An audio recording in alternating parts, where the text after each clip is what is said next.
June 8, 1945, 16:23 hours, Liverpool Docks, England. The ship groaned against the pier, wood and metal settling after 3 days crossing the North Sea. Below deck, in the converted cargo hold, 47 German women sat on wooden benches, hands gripping the edges, waiting for whatever came next. They had been waiting for 11 minutes, long enough for fear to calcinate into something harder, more brittle, ready to shatter at the first blow. The hold smelled of diesel fuel and vomit and unwashed bodies. The crossing had been rough. Most had been sick.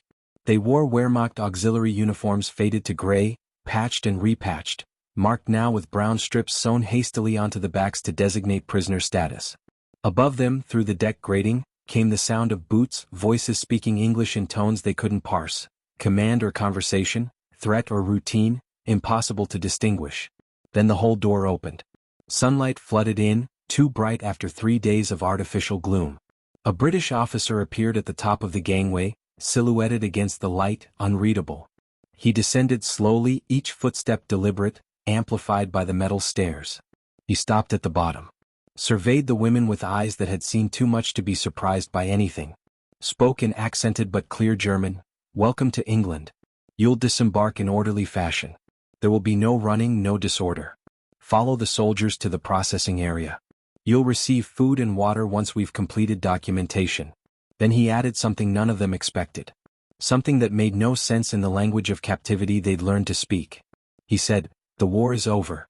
You're safe now." The women stared at him. At the word safe. At the idea that safety could exist on the wrong side of surrender, that enemies could promise protection, that the end of war meant something other than punishment for the defeated. They expected chains. They found courtesy.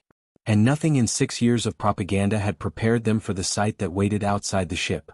As they climbed the gangway into afternoon light, eyes adjusting to brightness after days of dimness, the first thing they saw was not what they expected. Not guards with weapons raised. Not civilians jeering. Not the bombed landscape they'd been told awaited them, Britain destroyed, they'd been assured, crushed by Luftwaffe raids, brought to its knees by U-boats, existing in ruins equivalent to Hamburg or Berlin. Instead they saw intact buildings, cranes moving cargo, dockworkers in overalls, smoking cigarettes, loading ships with the casual efficiency of men who had done this work for 20 years and would do it for 20 more. They saw warehouses whole and functional. Streets with civilians walking normally, carrying shopping bags, pushing prams, living ordinary lives as if there hadn't been a war just across the channel. One woman, Lotte 31, formerly a clerk from Dresden, stopped on the gangway, causing a momentary backup in the line. She stared at the city stretching beyond the docks. At buildings standing. At normalcy functioning. At the absence of rubble. A British soldier, corporal, young, patient, noticed her hesitation. "Keep moving, please. You'll have time to look around later." But Lotte couldn't stop staring. Because Dresden was gone. Hamburg was gone. Berlin was a moonscape of craters and charred timbers. Germany existed in ruins, its cities reduced to archaeology by Allied bombing. And yet here was Britain, targeted by the Luftwaffe for 5 years, subjected to V1s and V2s, supposedly brought to the edge of collapse. And Liverpool stood. Damaged, yes. Scarred, certainly. But fundamentally intact. Functioning. Alive. "I expected ruins," Lotte would write that night on scraps of paper that became a diary.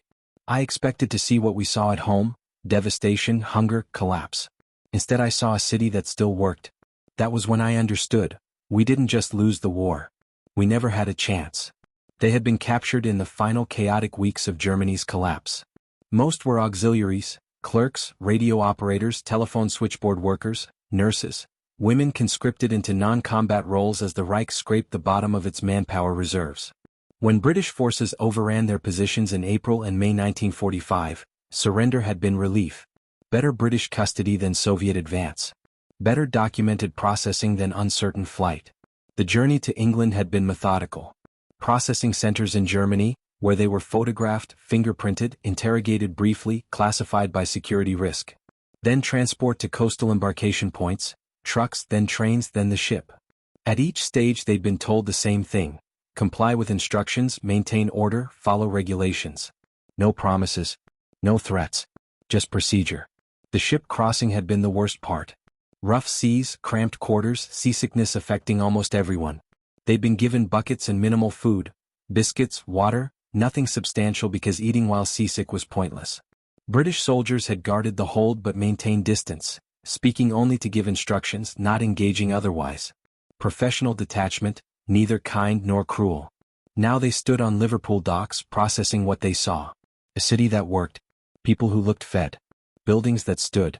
The cognitive dissonance was almost physically painful, years of propaganda insisting that Britain was on the verge of collapse, that the Luftwaffe had destroyed British industry, that U-boats had starved the population, that Churchill's government was clinging to power by its fingernails. But Liverpool wasn't starving. It was busy. And that told them more about the war's outcome than any official announcement could have. The processing area was a converted warehouse near the docks. Inside, long tables, British soldiers with clipboards, medical officers, female staff handling the intake of female prisoners. The system was bureaucratic, impersonal, surprisingly organized. They were called forward one at a time. Names checked against lists. Identity papers examined. Brief medical screening, pulse, breathing, obvious illness or injury.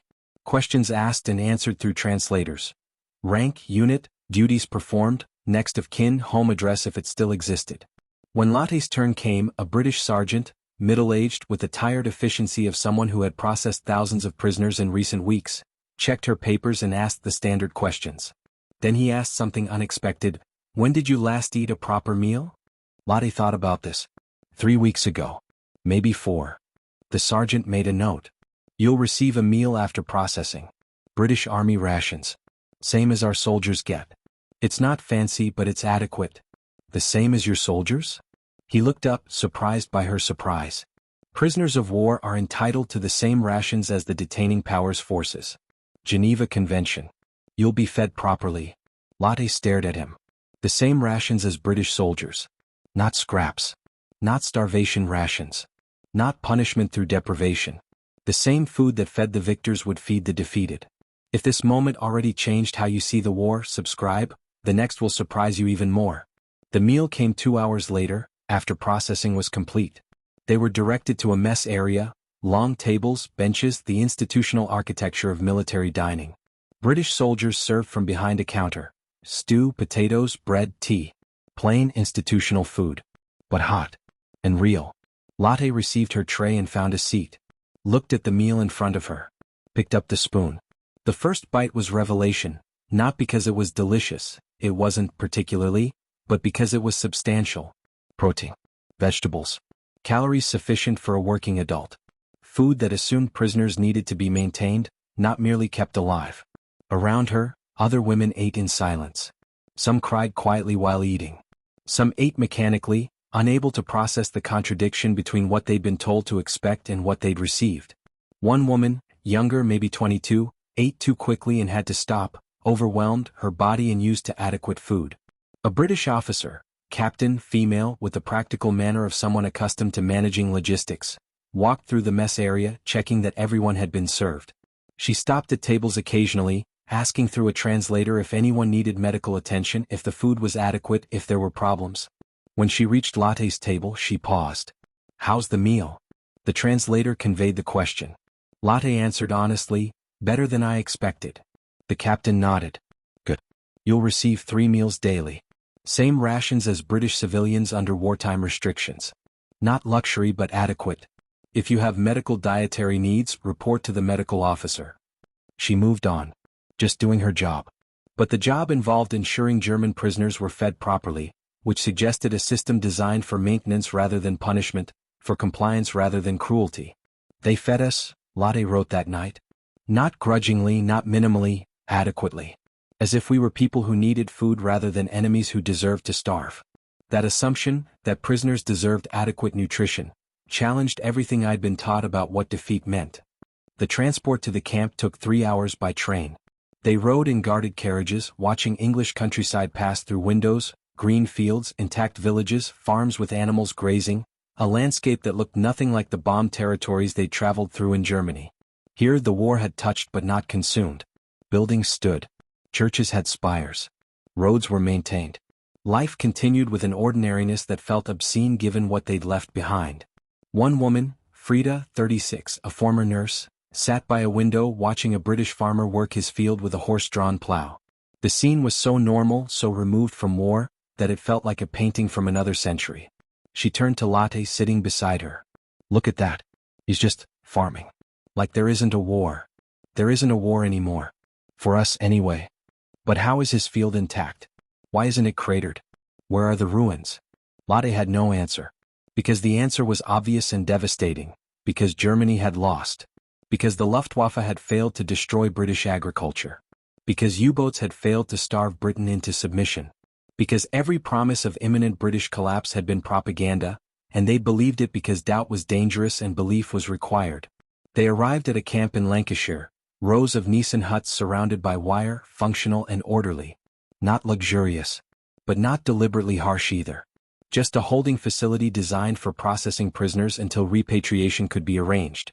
The pivot came on the second morning, during breakfast distribution. The women lined up for their meal, porridge, toast, tea, the same plain breakfast they'd received the previous day. A British soldier, private, maybe 19, clearly new to guard duty, served the porridge with mechanical efficiency. When he reached Latte, he scooped a portion, started to hand it across, then paused. Looked at her tray. At the thin prison-issue coat she wore. At the fact that it was June but she was clearly still cold from months of inadequate nutrition and clothing.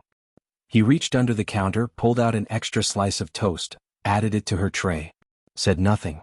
Just moved on to the next prisoner. Latte stared at the extra toast. It was a small thing.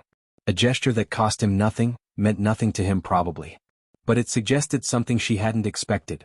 That individual British soldiers could see German prisoners as people rather than just as prisoners, that small kindnesses were possible even in captivity, that the system permitted, or at least didn't forbid, minor acts of consideration. She ate the toast slowly, making it last, and thought, this is what civilization looks like. Not grand gestures or inspiring speeches. Just a 19-year-old soldier giving an extra slice of toast to a cold prisoner because he could. The system that governed their treatment had been established before the war turned against Germany. In 1929, the Geneva Convention had codified minimum standards for POW treatment. Britain had signed, had incorporated those standards into military law, had trained its soldiers accordingly. When war came, the War Office issued a directive that would shape policy for 6 years. Prisoners of war are soldiers, not criminals. Their treatment reflects upon His Majesty's government and the character of the British people. 3 pillars supported this policy. Security, humane treatment reduced escape attempts, prevented desperate resistance, made prisoners manageable. Diplomacy, Germany held British soldiers. Reciprocity mattered intensely. Morality, because maintaining civilization under pressure was the entire justification for fighting, and abandoning standards meant losing even in victory.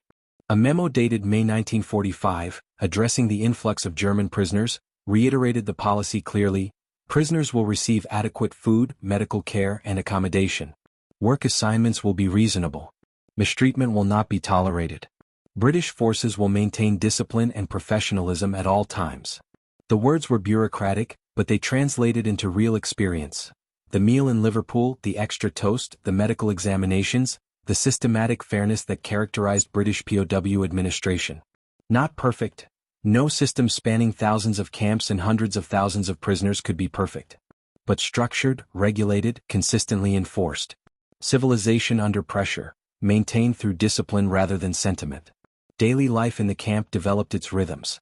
Wake at 0600. Morning roll call. Breakfast. Work assignments from 0800 to 1700. Agricultural labor on nearby farms, laundry and kitchen duties, clerical work for those with language skills. Lunch at noon. Dinner at 1800. Free time until lights out at 2200. The work was hard but not cruel. British supervisors maintained discipline but didn't abuse. The guards were professional, enforced rules, maintained order, but didn't go beyond their duties into harassment or punishment. Latte was assigned to agricultural work, planting, weeding, harvesting on British farms that had lost workers to military service.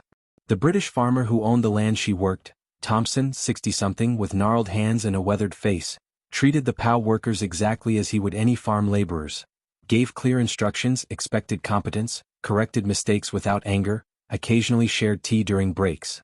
One afternoon, during a break, Thompson sat on a stone wall, smoking his pipe, watching the prisoners work.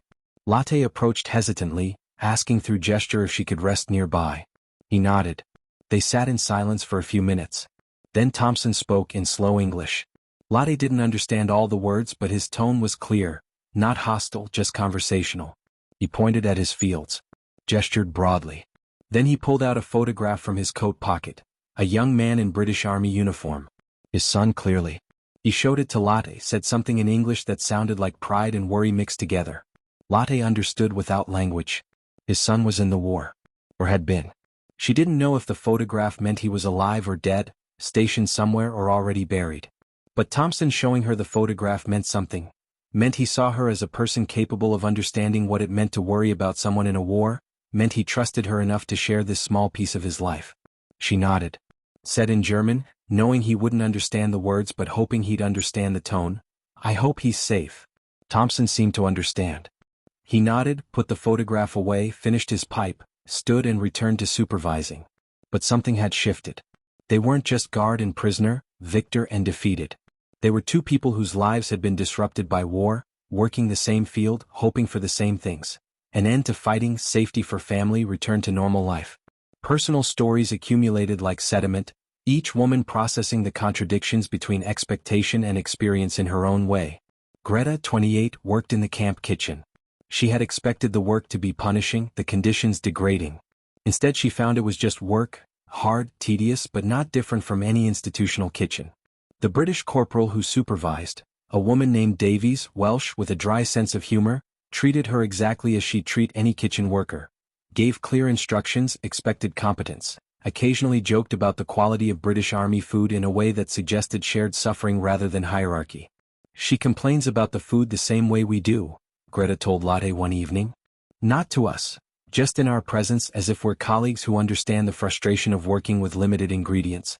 That inclusion, that assumption we're all dealing with the same problems transforms the work from punishment into just work." Anna, 33, had language skills and was assigned to clerical duties. She worked in camp administration, translating documents, helping British officers communicate with German prisoners. Her supervisor, Lieutenant Pemberton, 40-something, with the patience of a career bureaucrat, treated her with distant professionalism. Gave her complex assignments, trusted her accuracy, occasionally praised her work. "He thanked me yesterday," Anna said, "for a translation I'd done. Just, 'Good work, thank you.' As if I was a colleague rather than a prisoner." I didn't know how to respond. I'd forgotten what professional acknowledgement felt like. Margarethi, 42, oldest in their barracks, worked agricultural detail like Latte. She had been a teacher before the war, had taught geography and history, had tried to maintain intellectual honesty in a system that demanded ideological conformity. The contradictions between what she taught about Britain, weak, collapsing, barely surviving, and what she now witnessed daily were forcing a complete ideological reckoning.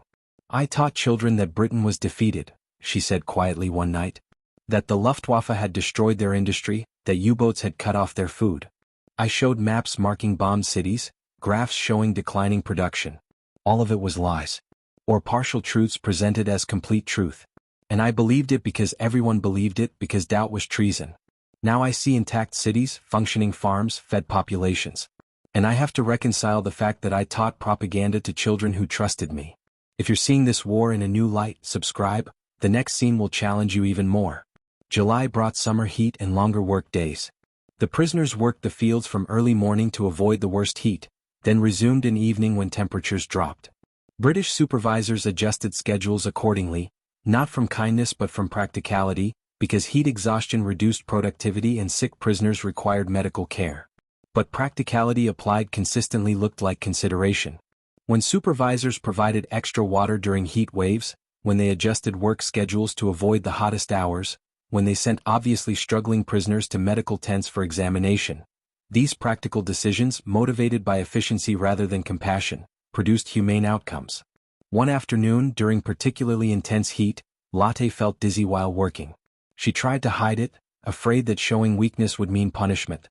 But the British corporal supervising, Davies, who worked kitchen detail but occasionally supervised field work, noticed immediately. "You sit. Now." She pointed to shade beneath a tree. "Rest 15 minutes. Drink water. If you still feel bad after, you go to medical." Latte obeyed. Sat in shade. Drank water. The dizziness passed. After 15 minutes, she returned to work. Davies checked on her periodically throughout the afternoon but didn't comment further, didn't record the incident, Didn't treat it as weakness requiring discipline. Just pragmatic management of a worker who'd been briefly unwell. She made me rest, Lotte wrote.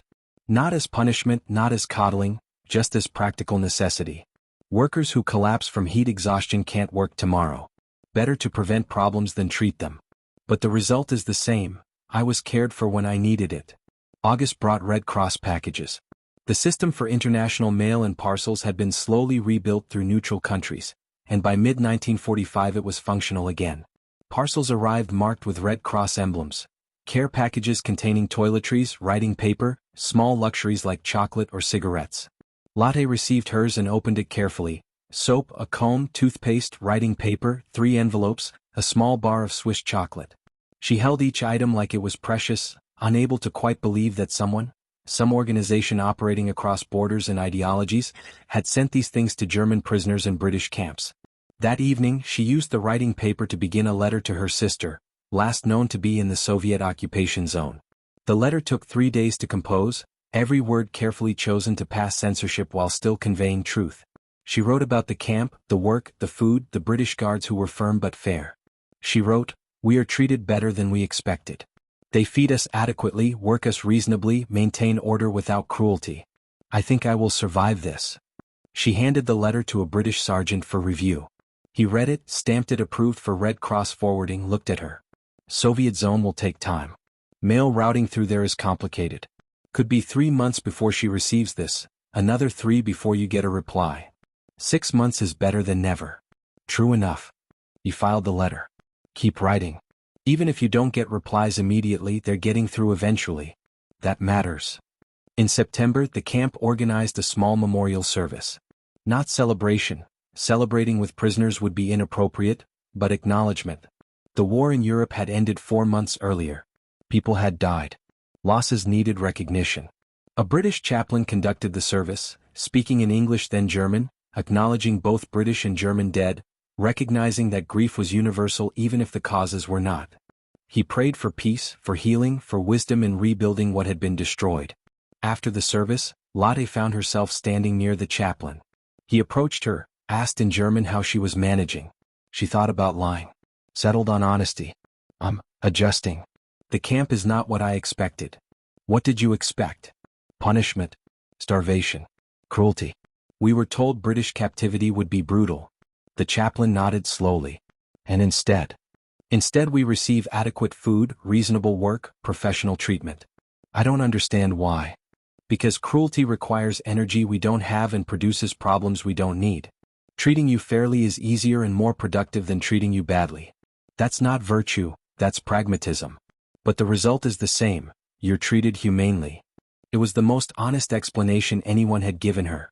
Not propaganda about British moral superiority. Not claims of kindness.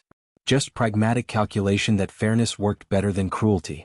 But pragmatic fairness, applied consistently, produced decent outcomes.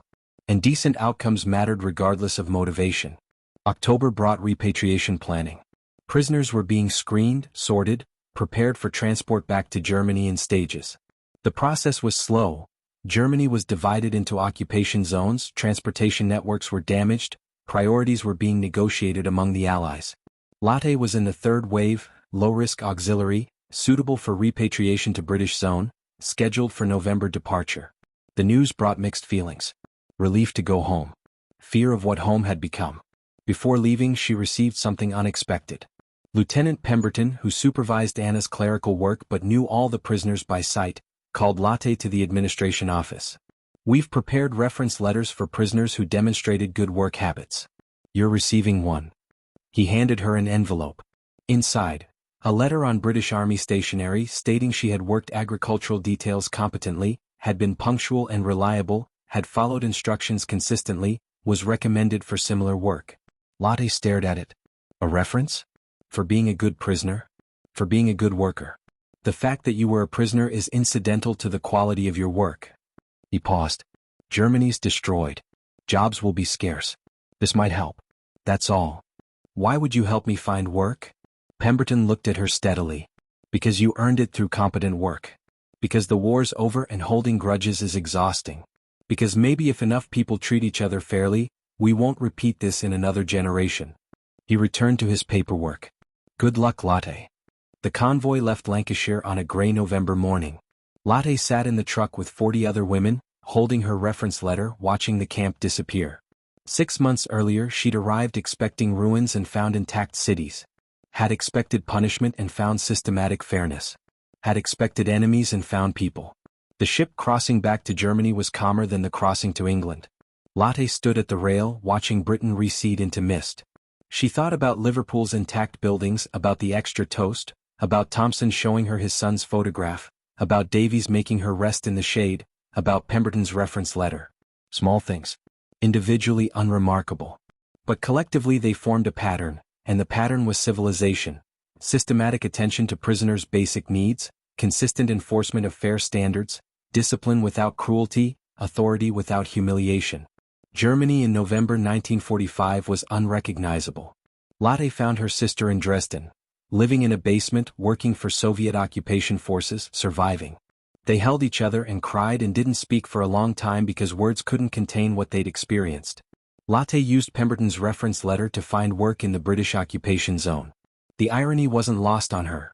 Captured by the British, employed by the British, working for people who had been enemies 6 months earlier. But enemies was the wrong word. They were just people trying to rebuild a destroyed country, and Lotte was someone who knew how to work hard and had a letter saying so. The years that followed were difficult. Germany divided, occupied, slowly rebuilding. Lotte married in 1949, had 2 children, worked as a clerk for British Occupation Administration until the early 1950s. Built a life from fragments. In 1970 her daughter asked about the war. About captivity. About what it was like to be a prisoner in Britain. Lotte thought carefully. I expected ruins and found intact cities. I expected starvation and found adequate food. I expected cruelty and found systematic fairness. Those expectations versus reality taught me more about propaganda than any book could have. Were the British kind? Not kind in the emotional sense. Professional. Systematic. They treated us fairly because fairness was policy, not because they particularly liked us. But systematic fairness, applied consistently, produces kind outcomes. The motivation matters less than the result. Did it change how you saw them? Completely. I'd been taught they were weak, collapsing, barely surviving. Instead I found they'd won, decisively, and could afford to treat prisoners with restraint because they were secure in victory. That's what strength actually looks like, not brutality but the capacity to be fair even to defeated enemies. Lotte died in 2003, age 89. Her children found a small box among her possessions. Inside, Pemberton's reference letter, a photograph of the Lancashire camp, a piece of toast wrapped in paper, preserved somehow, impossibly, for 58 years. The extra slice a 19-year-old British soldier had given her one June morning. Also in the box, a note written in English, never sent. To the British soldier who gave me extra toast. You were 19, maybe 20. Serving breakfast. You saw I was cold and thin and gave me an extra slice. You probably forgot within minutes. I never forgot. That gesture taught me what civilization means. Not grand policy or inspiring speeches, but small choices by ordinary people. You chose to give an extra slice to a prisoner who was cold. That choice, multiplied across thousands of similar moments by thousands of similar people, is what separates civilization from barbarism. Thank you for the toast. Thank you for treating me like a person who could be cold and might appreciate a small kindness. Thank you for showing me that enemies can be decent. What? Her daughter read it at the funeral. No one came forward to claim it. The soldier was anonymous, lost to time, just one of thousands who had served, who had made small decent choices, who had collectively determined that British captivity would be fair rather than brutal. If this story has shown you that civilization is built from small choices by ordinary people, that strength means restraint rather than cruelty, that the most unusual sight was not ruins but their absence, subscribe because history's most profound lessons are hidden in its smallest gestures. The ship had groaned against Liverpool docks. 47 women had climbed from the hold expecting ruins and found intact buildings. Had expected starvation and found adequate food. Had expected punishment and found systematic fairness. The most unusual sight was not devastation but its absence. Not collapsed cities but functioning ones. Not starving populations but fed ones. Not enemies seeking revenge but victors choosing restraint.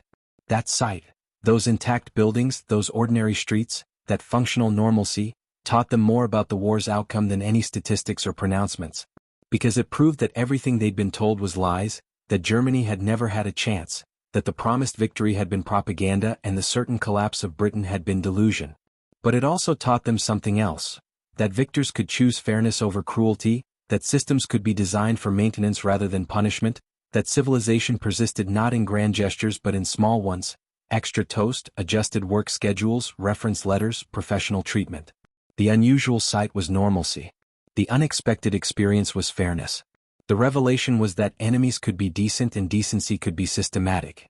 The war had taught them fear, the peace taught them restraint.